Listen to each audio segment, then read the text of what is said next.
Hi, this is Amanda. And this is Jen.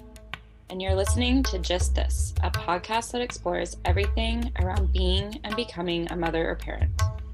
We're excited to have you join us as we dive into the practical details as well as the unseen energetics on topics that span from preconception to years after birth.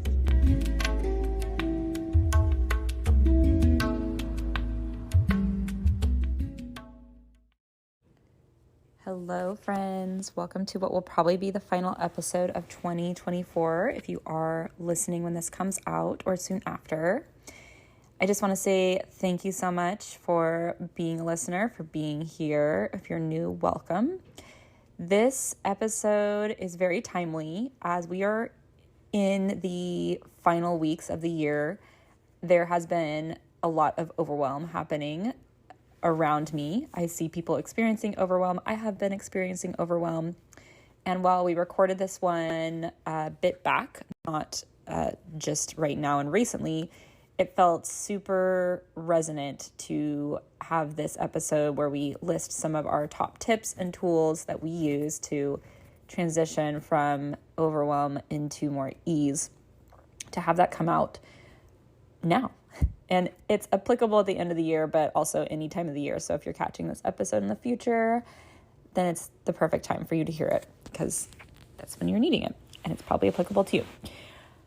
There is some overlap with our prior episode. However, if you haven't listened to our prior episode, I highly recommend that. It's our Bad Moms tips for surviving the holiday season. Some really good, juicy nuggets in there. I actually just re-listened to it a couple days ago, and there's so much relevant information that was just very helpful and reminders in there. So if you haven't listened to that episode, highly recommend checking that one out. And this one kind of expands on that and gives us some actual tools to put into action of when we actually are finding ourselves in overwhelm. The first episode, the one before, is more preventative, how to hopefully prevent ourselves from getting into overwhelm. But hey, guess what? We're there. Some of us are there. And what are the tools we can apply to kind of ease back into a little bit more balance? So enjoy, and here we go. Today, we're going to talk about overwhelm and give you our tips and tricks. This could be a really short episode, or it could be really long. Sometimes we think it's going to be 10 minutes and then it ends up being an hour. So we'll see where it goes. I just told Jen, I was like, hey, why don't we both brainstorm our tips and tricks for dealing with overwhelm, and then we can just spitball them. I think to preface here before we begin is that, and I'm sure you realize this too, is that it's not just one tip or trick that you need for overwhelm. You need a toolbox depending on what overwhelm you're experiencing at that moment. I just want to say that because I feel in my journey of healing and learning more about things is that it's not just one thing. It's having the toolbox so that you can use the right tools. And maybe for overwhelm, I tend to go for a hammer or something like that more often, but you still need those other tools sometimes too. 100%. And I also want to say on this, it can be hard sometimes when you're in overwhelm, when you have a bunch of tips or tricks or things in your toolbox to pick which one. So don't let that stress you. Oftentimes just try something and think of it as just experimental. So you can just try a bunch of little things and you'll know immediately this is working or this isn't. Right. If anything, trying things will be distracting. So and then hopefully it won't add to them. And if it doesn't work, then try a new one. Yeah. I think one of my biggest overwhelm tricks is to first just acknowledge that I'm starting to get overwhelmed. And sometimes just being in that overwhelm moment for a little bit, just allowing it to wash over my body, be like, okay, I'm feeling overwhelmed. And a lot of my overwhelm is when I feel I have a lot of tasks that I need to get done and I don't feel I have a lot of time, or I'm stressing about things. So one of my biggest overwhelm tips is to just write it out loud. And sometimes that's a to-do list of everything. Sometimes it's a 2-minute, just where you free write, don't stop. And so I'll just brain dump, or I will write out the to-do list of everything I need to do. And usually once I write out the to-do list, it's not as bad as it is in my head. Have you ever done that one? Yes, I think that's a great one.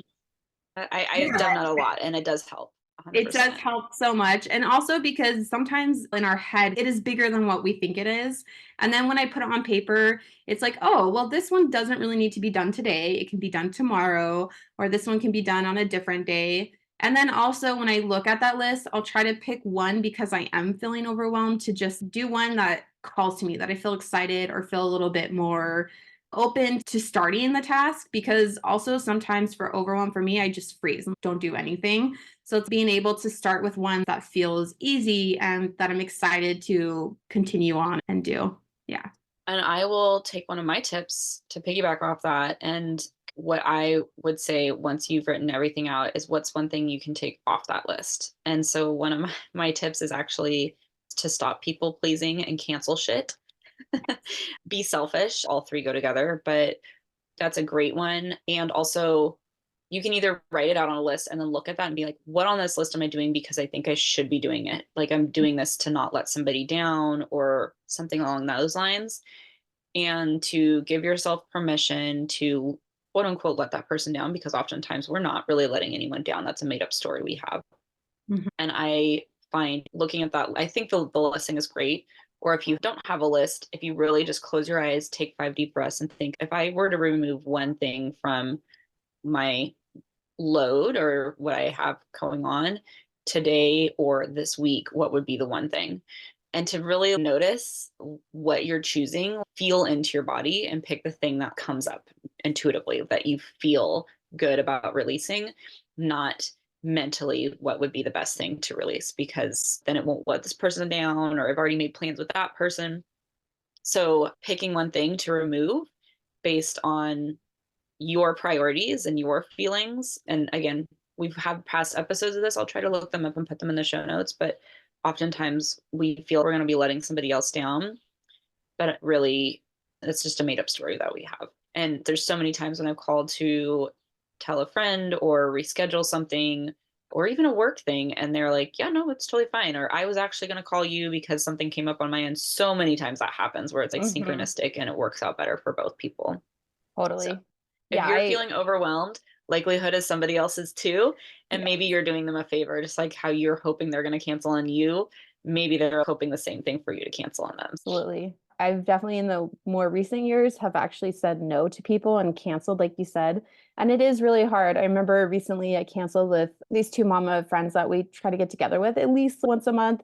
It hasn't been that recently, but the last time they're like, hey, let's meet up. And I just said, I have too much to do. I just can't do it. I'm going to miss you guys. But the next time I'd love to hop in, or can we meet next week or whatever. And then if they can't, then just spending a little time with them separately was another way too, or just drop off a coffee or something like that. They get it. I think it's so interesting to say no. And also in that tip too is learning to help prevent overwhelm is learning how to say no when you feel things are coming on. And I know recently too, this class is coming up that you and I wanted to take together.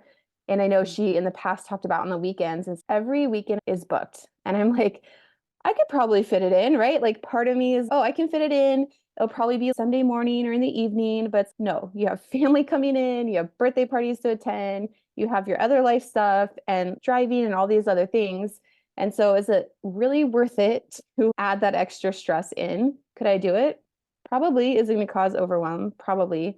So I think that learning to really exercise that muscle too has been a really big help for me in preventing overwhelm as opposed to getting to that point and then needing the tools to manage it. I have that similar thing that when I realize I'm in overwhelm, I then look at what can I remove, but I'll also put a hard stop on adding things to my calendar actually at that point moving forward, just until at least I get to a place where I'm at least feeling an equilibrium. Unless it's like a true fuck yes, like, oh, this is something for sure. But generally, I just tell people I'm not adding things to my calendar right now. And we'll see. I'll check back with you in a month. I'll check back with you in 2 months, even sometimes.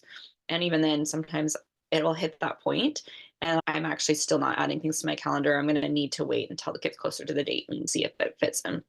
Exactly. And I think that's okay. Do you have another tip you want to go into? Or Yeah. My other tip is to just take a break. So usually That my was on overwhelm mine too. That was on I literally take a break. just take a break. And sometimes I'm like, but you don't have time. Set a timer for 15 or 20 minutes. We have time for 15 minutes for ourselves. Take a break. And for me, sometimes that break is just getting up and going to get tea. And usually that might turn into dancing a little bit. I'll put on some music or sometimes even emptying the dishwasher. I personally find cleaning and organizing relieving because I feel I can control things. So sometimes just organizing for me actually makes me feel calmer.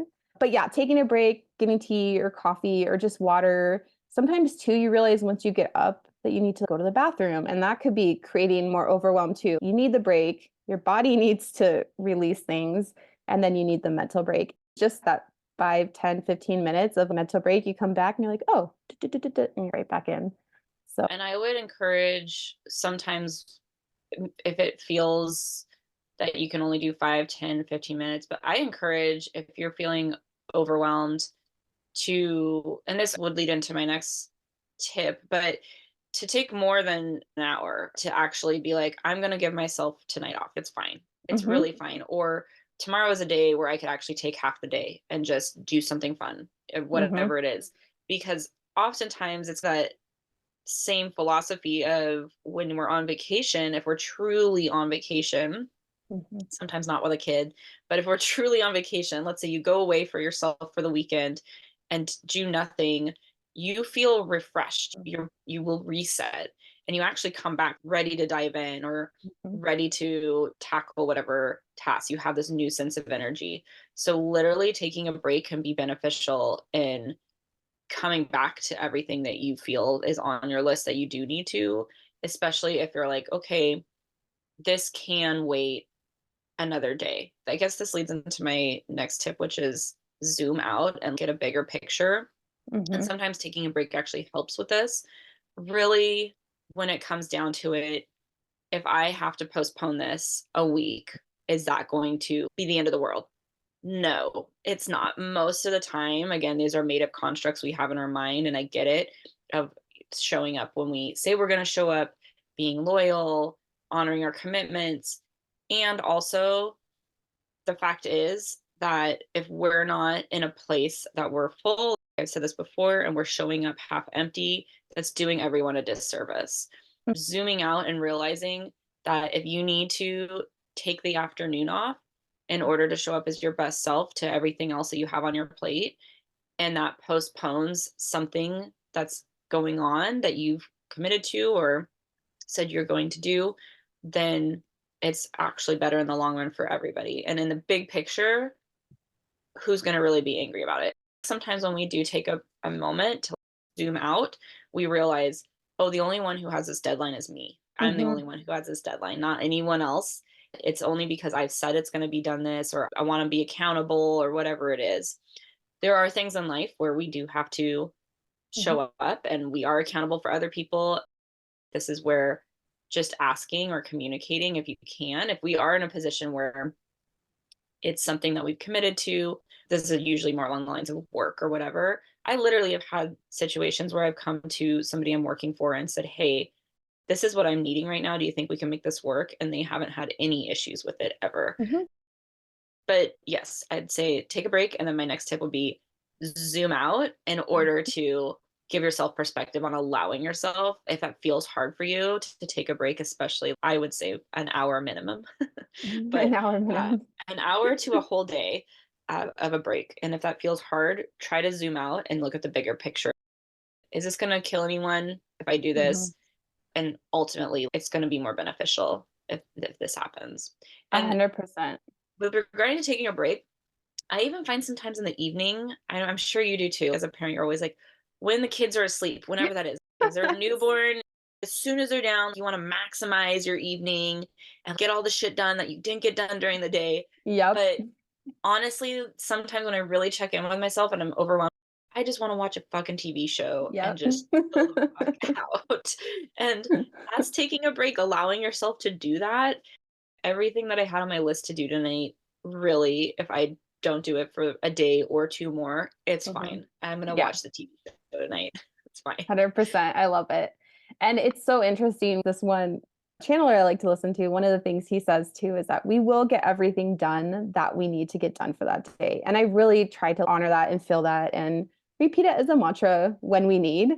And the other thing too, just going back to taking a break, is yesterday that actually came up for me. My son was in a whole thing and it totally got me emotionally overwhelmed. And I had an appointment. We were supposed to record the podcast. And I sent you a text at one point, and then I was like, no, I think I'll be okay.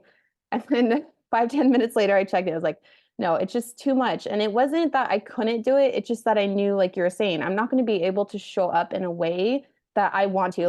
Today, I'm feeling so much better. My head's way more clear. I'm not emotional. And it worked out for you. I don't know if it necessarily worked out better, but you're still able to do it. And the other person I had to reschedule with was like, totally fine. I hope everything's okay. I'm open. Let's reschedule. And it was fine. There's an example of 3 things right now there. You Mhm. were being selfish and canceling shit. Yes. You were taking a break with your son, which was needed. Yes. And you zoomed out in for the bigger picture to Yes. see that if I need to do these things later, it's actually going to be better for everyone. Yes. And I love that quote about getting everything done. It ties into the bigger picture thing of Mhm. when we look back a year from now, 5 years from now, 10 years from now, is it going to matter? And that's the question to ask yourself on our lifetime scale. That's when we're zooming into the big picture of our lifetime. It actually is better that we took that break. Actually Absolutely. better that we spent our time with our kid, or that we Yes. took the time for ourselves after giving birth to nurture Mhm. ourselves and just be there with our baby, whatever it is. It's so interesting because that you say that, and it's going to be a tangent here for a moment. But I was walking around the lake, which is actually one of my other tips, is to get in nature. This is so interesting because I'm by a lake here and there's geese, and I was walking and I saw these 5 ducklings with the 2 geese, so the mama and the dad. And I was just watching them for a minute and I was like, oh, I think this one is the mama, because you could just tell in her the way that the geese was like walking. There's this energetic softness to her and openness that made her feel a little bit more exposed. And it was so interesting that I noticed that. And again, taking a break and listening to our bodies, I really wanted to keep walking. And of course, time is time. And I was like, no, I want to enjoy this. How often do you get to see geese with their little baby ducklings? And I don't know if they're called ducklings actually, but yeah. And just too, before we get into the nature, I just want to say too, there's a ton of research about people taking breaks and working less. And even in our body, muscularly, you can't work out every day. Your body needs to rest. And I'm not saying rest every day, but generally, even if you work Balance. out, balance, your muscles will actually be stronger and gain more muscle mass if you take breaks in between. So working out 1, maybe 2 days max, and then taking a day off, or even working out 5 days a week and having a day rest. Those other days that if you are working out, you're working different muscles so that your other muscles are actually getting rest as well. And work-wise, they've done a ton of research and they said people that have access to take off days that they need, to have as much family, sick, vacation time, all that stuff, they tend to work better, more efficiently, and more accurately than people that are pushing through working 12, 14-hour work days Yeah. and all And that. let's just circle it back to just overwhelm, not work, because let's think of it this way. Usually when we get sick, we have a physical symptom that Mhm. there's something that needs to come back into balance with our body. Yes. And overwhelm is literally our body telling us, hey, take a pause. That is what it is. It's response from our body that we Mhm. swung too much out of balance, and we need to bring that balance back in of rest and recuperation and rejuvenation and breaks. And with that too, I realize in my overwhelms and in just life that I don't actually make a lot of time for myself or for those breaks. When I'm looking at things or doing things throughout the day, I actually don't do a lot of breaks. And so now I've really tried to incorporate that again, because even in Chinese medical school, they were very adamant because they're all about preventative health. Most of the time, even in class, we would not go over an hour without a break. At an hour mark, we at least got up, just stood at our desk for 5 minutes and stretched and moved our bodies, because they're all about preventative things and movement. And if you're stuck and stagnant, that's going to equal basically in their mind disease, right? Things aren't flowing. So it's going to stop. But I think we should go back to nature. I love that you have that in there too. Yeah, nature is a healer. This can go in with taking a break. I like how they're all piggybacking off each other too. Hmm. Like you just put yourself in nature, Yep. and that will automatically start soothing your nervous Nervous. system. Hmm. There's a trick that I learned, and I actually use it with children with overwhelm or stress. That when you're feeling overwhelmed or stress, or to bring you back into the moment and actually regulate the nervous system, is to notice 5 things in nature. So it could Mm. be like a bird flying in the sky, to literally point them out in your brain. Okay, there's a seagull in the sky. Okay, there is some grass waving in the wind. And you Mhm. name 5 natural things around you. Mhm. And this can also help if you're not actually in nature or you don't feel like you're immersed in nature, by naming 5 natural things around you, even if that's the plant growing in your room, that can connect you to nature and when you're in a non-nature environment. And so that's one trick I have with nature. And it actually works really well with children as they're getting older, of calming their own system or snapping them out of a spiraling brain Mhm. pattern.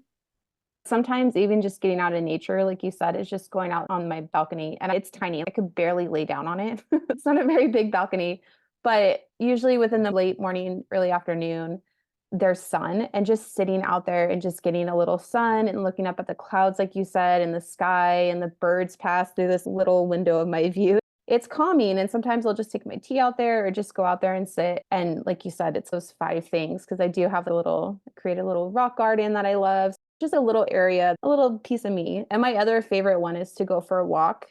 I think it's interesting too because we forget we're part of nature a lot of times. But going for the walk, you're going to see plants, you're going to see dirt, you'll see rocks, you'll see trees, the sun, the clouds. And I think the idea with walking is that you're moving, which is good. So you're moving the energy, you're breathing because you're getting your heart rate up, and then you're getting outside. So you're getting that fresh air and nature.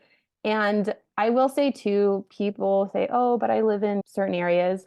I will put on full on clothing in a snowstorm, go for a walk because actually it's really beautiful when it's snowstorming. There's not a lot of people out, everything is white.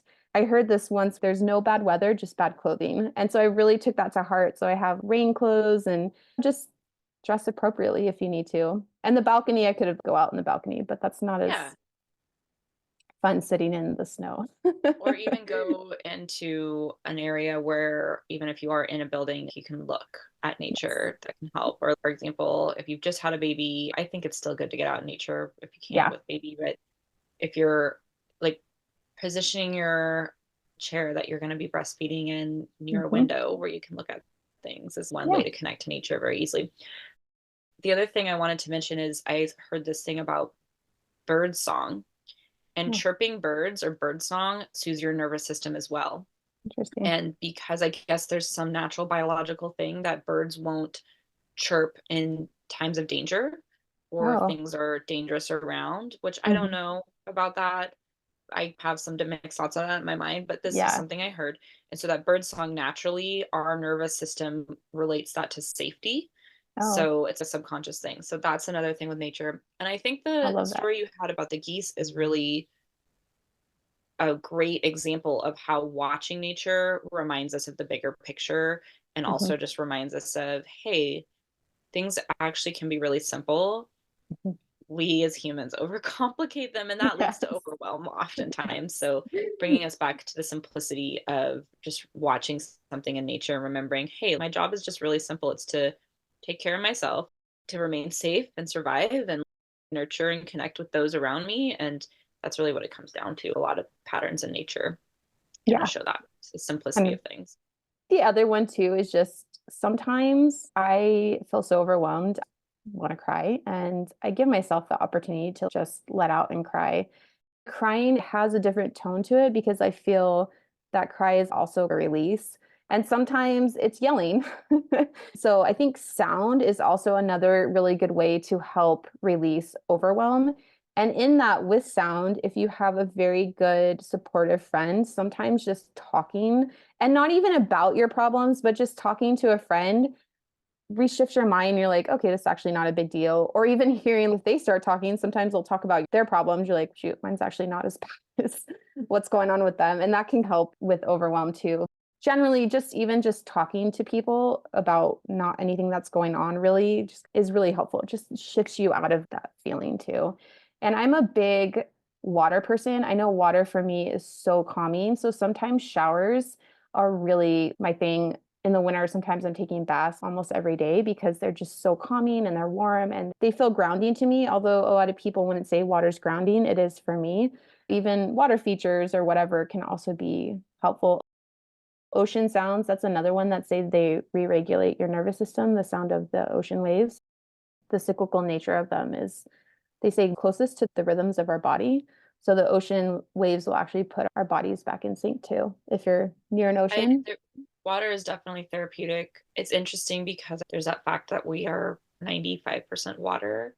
So Yeah. that's my take on it, is water's therapeutic because we are water Hmm. mostly. And so when we envelop ourselves in it or immerse or connect with it in some way, that's soothing to our systems because our system is mostly water. Makes So, sense. That yeah. makes sense. And the last thing I would say is just doing something really nice for yourself. So sometimes that's, I don't know, lighting a candle or just taking a really like very conscious, aware time to make myself coffee, just taking the time and being really aware and present. And sometimes those type of things can really help too, lighting a candle or just being a little bit more gentle on myself, being really soft and gentle and treating myself like I would my son when he is feeling overwhelmed, bringing that energy into myself too. You're not in the trenches of overwhelm. That's sometimes a little bit when you're starting to feel it. Those ones, when you're in the trenches of overwhelm, it's hard to really give yourself at times that love and gentleness But that I think if is you necessary. hopefully can take some of the other tools first, take a break, Hmm. zoom out, this bigger picture. If this was a friend in my position, how would I be treating Hmm. them right now? Or what would I be doing for them? And the other question I ask myself is, what do I need right now? Because we don't ask ourselves that Well, a that kind lot. of leads to my last tip, which is ask Yay. and receive. This is my last one, Ooh. was ask and receive, but not yourself. I mean, yourself is important, but fucking ask other people to do Yes. things for you. Yes. If you're in a state of overwhelm, and I think this circles back to your first tip of making a list, look at that list and be like, where can I ask somebody to help me right now? Can I Hmm. ask somebody to watch my kid while I get one of these things done? Can I ask somebody to do this for me? Can I ask somebody to run this errand for me? Hey, I've got a lot on my plate right now. Do you mind picking this up next time you're out? Whatever it Hmm. is. And allow yourself to receive that.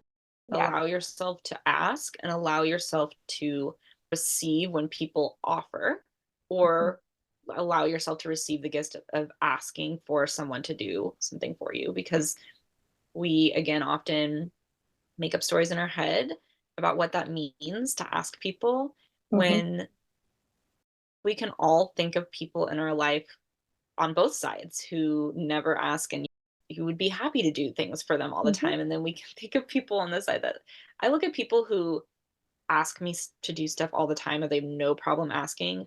Mhm. And I've learned I have to set my boundaries, but I'm also very much like, wow, look at them. They're exhibiting something. And sometimes it triggers me, but maybe I need to do that more. Maybe I need Yes. to be Mhm. in that mode of asking people more, because all I have to do is say no. And then they're like, okay, whatever. I don't care.